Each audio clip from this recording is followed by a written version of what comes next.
Let's do this. Good morning. I don't know about you, but it feels like February 45th. It's been a long winter, and I feel like every time we get a fresh bit of warm weather, there's another cold snap. And I'm over it. As you may have noticed, my sewing room is a complete disaster. There is stuff everywhere. So I thought instead of hanging out in here today, I thought we would try something I've never done before, something completely new, and that is snow washing. So we're going to embrace the winter, embrace the snow, embrace the cold. It is minus 25 degrees Celsius today, so that's about 13 degrees Fahrenheit for those of you who use Fahrenheit. So it's frosty and a really great opportunity to use the snow that's outside as a resource. So I recently learned about snow washing from a Instagram reel, which I will link here, about putting wool sweaters out into the snow to wash them. It's essentially dry cleaning for your wool garments. It makes so much sense. The freezing cold temperatures can kill bacteria, which will then reduce the odors in clothing, and I'm sure many other things. Also, when water is in its crystal form, so if it's a solid ice crystal, it is sharp and faceted on the microscopic level and can therefore be like a small, tiny abrasive to fabrics. So I'm curious to try this out, and we'll see how it goes.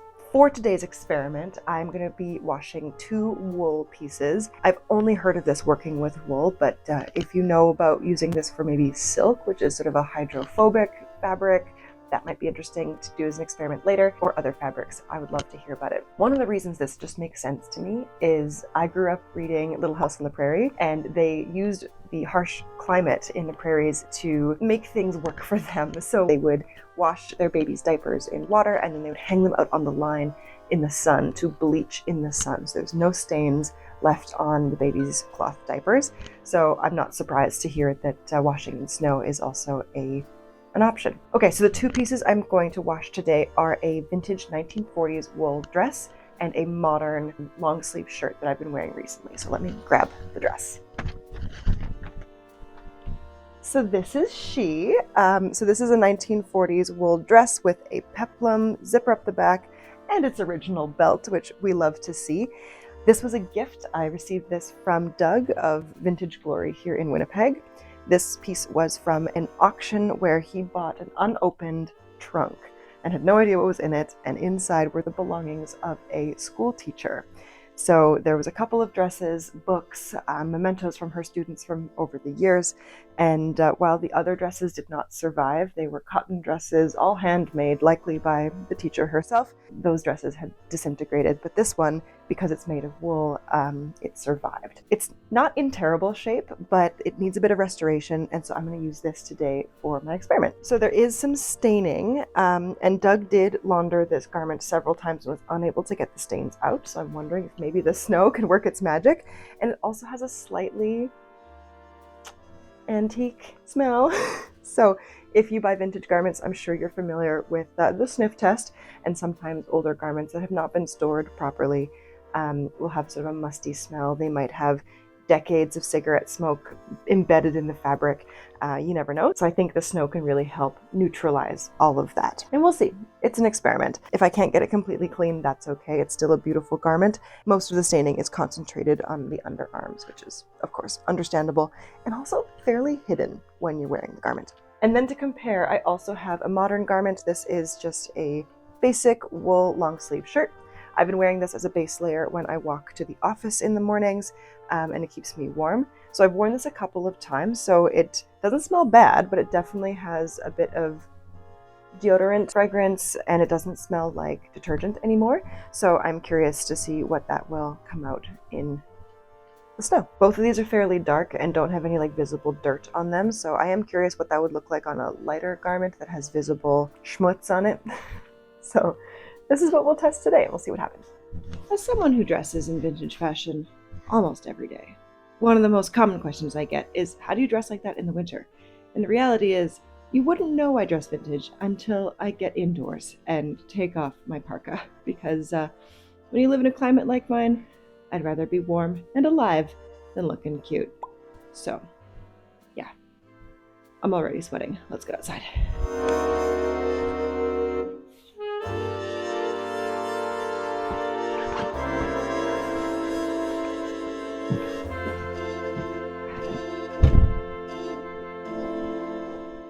should have brought my sunglasses.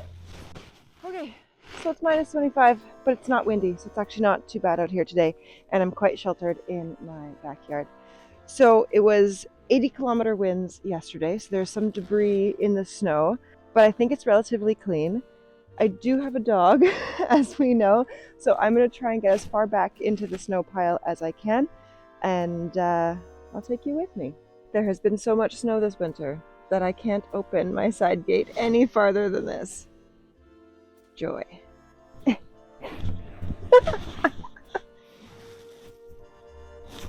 While I play in the snow, here's some background. Snow washing is a centuries-old method of laundering wool, specifically for large blankets and wool rugs that are bulky and, for obvious reasons, very difficult to launder.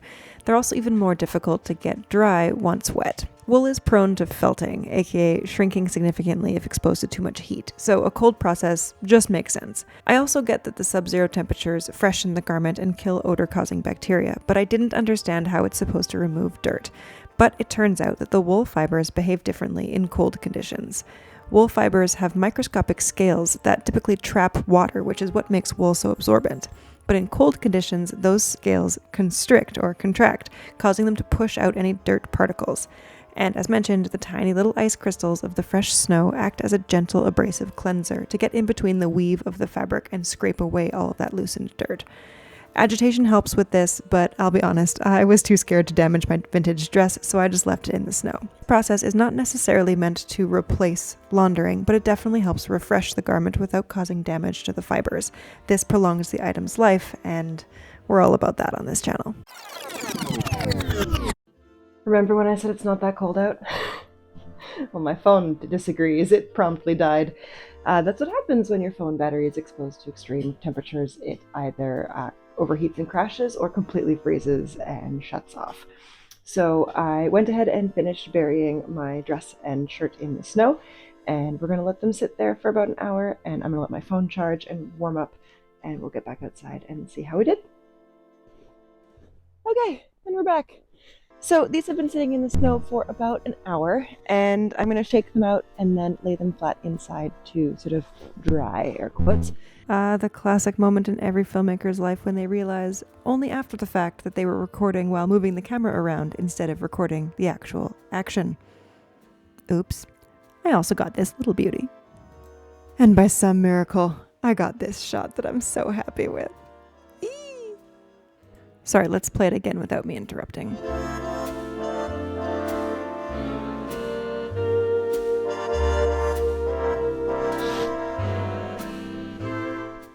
And the last snow washing step is to lay your garments out on a towel so that they can dry for the next 24 to 48 hours, just to make sure that if any ice crystals are caught between the fibers, they don't get the fabric all wet.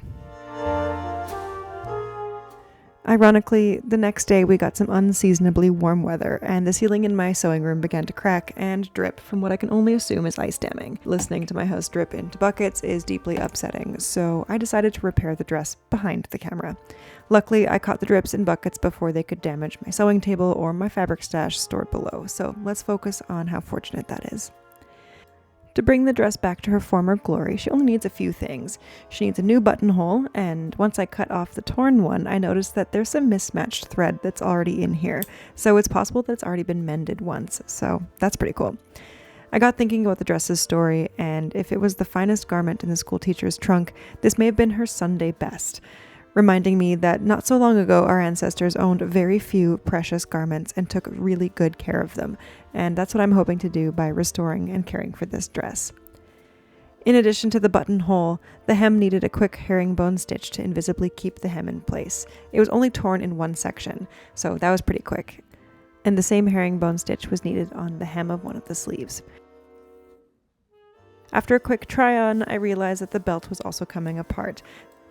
To repair this, it got a ladder stitch all the way up to keep things in place. Notice that the belt was made from the selvage edge of the fabric, which is why it has that stripe down the side, similar to the center back seam of the dress. This again tells us that not a scrap of fabric was wasted. And with that, we're ready for the reveal.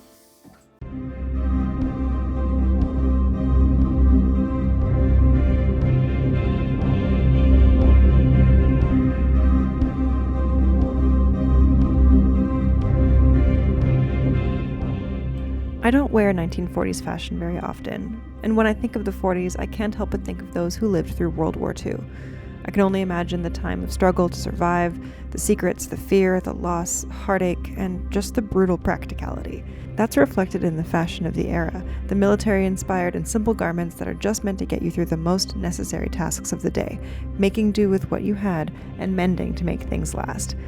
While I'm all about mending and using what we have, I definitely prefer the liberating post-war fashion of the 50s, with abundant florals and full skirts to celebrate the end of rationing and the celebration of freedom. I want to acknowledge that exploring these topics, learning from and appreciating history is a privilege. We are all so fortunate to live in a time when we have rights and freedoms that our ancestors most certainly did not, especially for women. At the same time, remember that we live in a time when not all are free. We each have a responsibility to take care of one another, both in our local communities and the broader global community.